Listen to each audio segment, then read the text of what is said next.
غزوہ بدر اور احد کے تجربات سے مسلمان ٹھوس اور عملی فوجی تربیت حاصل کر چکے تھے۔ وقت کے ساتھ ساتھ ان کی عسکری قوت میں بھی اضافہ ہو رہا تھا۔ ایک اہم واقعے کی وجہ سے مدینہ کی سیاسی صورتحال بھی تبدیل ہو چکی تھی۔ مدینہ کے یہودی قبیلے بنو نادر نے نبی پاک صلی اللہ علیہ وسلم کے قتل کی ناپاک سازش کی تھی، اور اس طرح عملی طور پر مسلمانوں کے ساتھ کیے گئے معاہدے کی کھلی خلاف ورزی کے مرتکب ہوئے تھے۔ اس پر نبی پاک صلی اللہ علیہ وسلم نے انہیں مدینہ بدر کر دیا تھا، اور وہ مدینے سے باہر خیبر کے مقام پر آباد ہو گئے تھے۔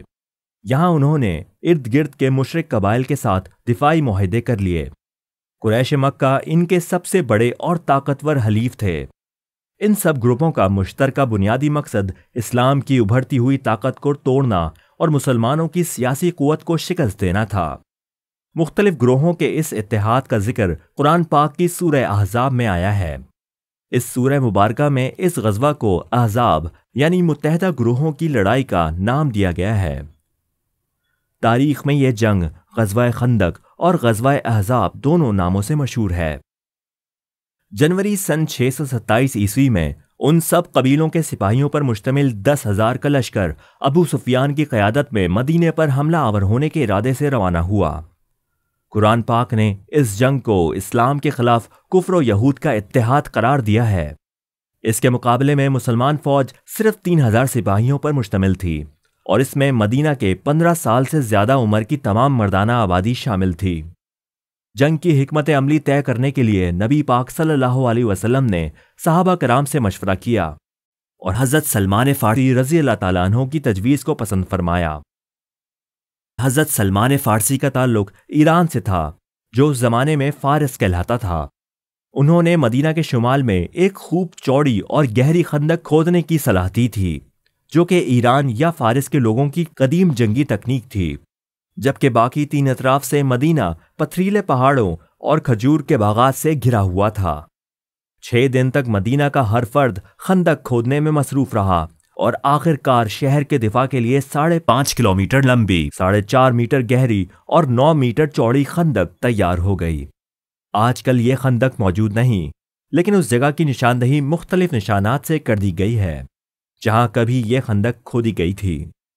یہ ایک کامیاب حربہ ثابت ہوا۔ اس سے پہلے عربوں نے کبھی بھی جنگ کے موقع پر، بلکہ شاید کسی بھی اور موقع پر خندق نہ کھودی تھی۔ اس کا رواج ہی نہ تھا، وہ تو بس گھوڑے دوڑاتے ہوئے میدان جنگ میں پہنچ جاتے تھے۔ وہاں شمشیر زنی اور تیر اندازی یا کبھی کبھی پہلوانی کے جوہر دکھاتے۔ فتح کی صورت میں جہاں تک ممکن ہوتا حریف کا پیچھا کرتے ہوئے مال غنیمت اکٹھا کرتے، اور شکست کی صورت میں کام آ گئے تو خیر، ورنہ گھوڑوں کا رخ گھر کی جانب کر کے ایڑ لگا دیتے۔ بس اللہ اللہ خیر صلاح۔ تو اس پس منظر میں قریش اور یہودیوں کے گمان میں بھی نہ تھا کہ مسلمان اس طرح ان کو مدینہ کے باہر محصور کر دیں گے۔ اتحادیوں کی فوجی قیادت پیچ و تاب کھا کر رہ گئی۔ وہ مدینہ کا گھیراؤ کیے ہوئے تھے، لیکن مدینہ والے محفوظ تھے۔ محاصرہ 4 ہفتے تک جاری رہا، لیکن حملہ آور شہر میں داخل نہ ہو سکے۔ آخر زچ ہو کر انہوں نے خندق عبور کر کے شہر میں داخل ہونے کا فیصلہ کیا۔ مسلمانوں کے لیے ان کا یہ اقدام غیر متوقع نہ تھا، اور انہوں نے اس صورتحال سے نمٹنے کی تیاری کر رکھی تھی۔ خندق عبور کرنے کی کوشش کرنے والوں پر تیروں اور پتھروں کی بارش کر دی گئی۔ ایک جوشیلے جنگجو نوفل ابن عبداللہ نے گھوڑے پر سوار خندق کے پار چھلانگ لگانے کی کوشش کی اور خندق میں جا گرا۔ مسلمان فوجیوں کی سنگ باری کی زد میں آ کر وہ اس قدر نڈھال ہوا کہ خندق سے باہر نہ نکل سکا۔ حضرت علی رضی اللہ تعالیٰ عنہ نے خندق میں اتر کر اسے موت کی گھاٹ اتار دیا۔ قریش کے کچھ اور سپاہیوں نے، جن میں عمرو ابن عبدود، دہرار ابن خطاب اور اکرمہ ابن ابو جہل شامل تھے، خندق کو ایک ایسے مقام سے پار کر لیا جہاں چوڑائی کچھ کم تھی۔ ان سپاہیوں نے صلہ نامی پہاڑی کے قریب ایک دلدلی علاقے پر قبضہ کر لیا۔ عمر ابن عبدود نے مسلمانوں کو کشتی کے لیے للکارا۔ حضرت علی رضی اللہ تعالیٰ عنہ نے اس کا چیلنج قبول کیا اور نبی پاک صلی اللہ علیہ وسلم کے حکم سے میدان میں اترے۔ ابتدائی زور آزمائی اور داؤ پیچ کے بعد مقابلے میں شدت آ گئی اور دونوں حریف گرد کے بادل میں غائب ہو گئے، اور پھر ایک فیصلہ کن چیخ بلند ہوئی، لیکن یہ واضح نہ تھا کہ یہ کس کی آواز ہے، اور فاتح کون ہے؟ آخرکار گرد کے بادل سے اللہ اکبر کی صدا بلند ہوئی جو حضرت علی رضی اللہ تعالیٰ عنہ کی جیت کا اعلان تھی۔ محاصرہ طویل ہوتا جا رہا تھا اور دونوں فریقوں میں سے کوئی بھی پیچھے ہٹنے کو تیار نہ تھا۔ طویل محاصرے نے مسلمانوں کے لیے اچھی خاصی مشکلات پیدا کر دی تھیں۔ خوراک کے ذخائر ختم ہونے کو تھے اور سردی بڑھ رہی تھی۔ خاص طور پر رات کے وقت اس کی شدت میں بہت زیادہ اضافہ ہو جاتا تھا۔ راتوں کو مسلسل جاگتے رہنے اور چوکس رہ کر خندق کا پہرا دیتے رہنے سے بھی مجاہدین کے اعصاب دباؤ کا شکار تھے۔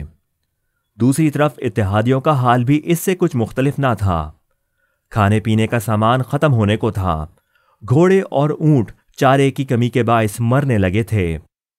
اس سال سردی غیر معمولی طور پر زیادہ پڑی تھی اور ہوا میں نمی کی وجہ سے اس کی شدت اور بھی زیادہ ہو گئی تھی۔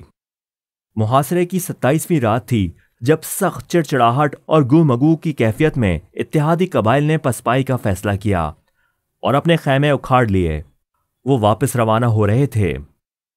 اگلی صبح میدان خالی تھا۔ اس جنگ میں مسلمانوں کا کوئی جانی نقصان نہ ہوا اور مخالفین کے بھی صرف 3 آدمی مارے گئے۔ مسلمانوں کی دفاعی پالیسی مکمل طور پر کامیاب رہی، جبکہ کفار اور یہودی کوئی بھی مقصد حاصل نہ کر سکے اور کھلی شکست سے دوچار ہوئے۔ اس جنگ میں ایک اور اہم معاملہ بھی پیش آیا تھا۔ مکہ میں آباد یہودی قبیلے بنو قریظہ نے اتحادیوں کے لیے جاسوسی کی تھی اور اس کی سزا کے طور پر نبی پاک صلی اللہ علیہ وسلم کے حکم سے مسلمانوں نے ان کی بستی کا محاصرہ کر لیا تھا۔